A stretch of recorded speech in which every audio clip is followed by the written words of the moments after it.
Nosso estudo verificou a mortalidade materna no Brasil em 2020 e a gente fez uma comparação com os 5 anos anteriores. Então a gente observou a morte materna entre 2015 e 2019 e com isso conseguiu estimar o número de mortes maternas esperadas para 2020. O que a gente verificou é que o número observado excede em 40% o número esperado, ou seja, a gente teve 40% a mais de mortes maternas do que a gente esperava para aquele ano.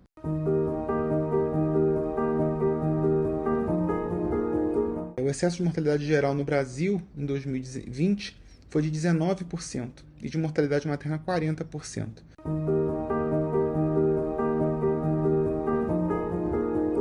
Esse número certamente tem uma ligação com a Covid-19,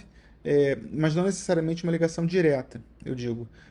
Nem todas essas mulheres que morreram em excesso morreram por Covid, mas a Covid criou uma certa desorganização da rede assistencial e que acabou prejudicando o acesso dessas mulheres, principalmente as gestantes, a um pré-natal e parto de qualidade. E é um acesso oportuno a esse tipo de assistência.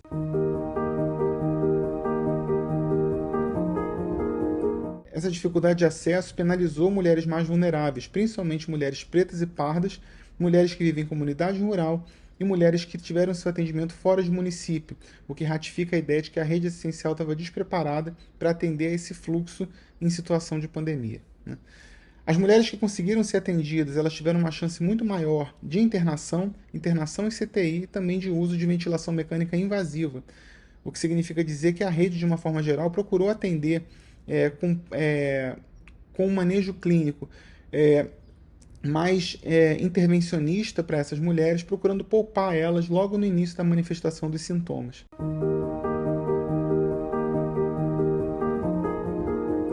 É sempre importante lembrar que a mortalidade materna ela é um problema crônico no Brasil, embora a gente tenha hoje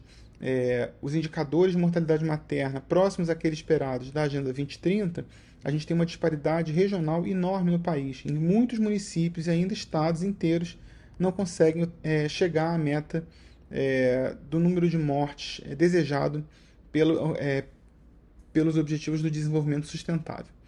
E a situação da pandemia em particular torna mais dramática essa situação.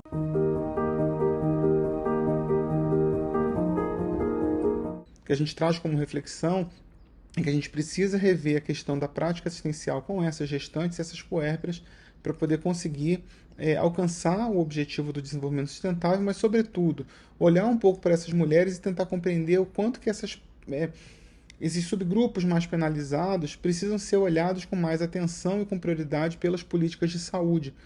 uma vez que nesse momento em que a pandemia arrefece, a gente tem lugares e grupos mais específicos que sofrem de forma diferenciada, o que expõe mais claramente a situação de iniquidade social do país.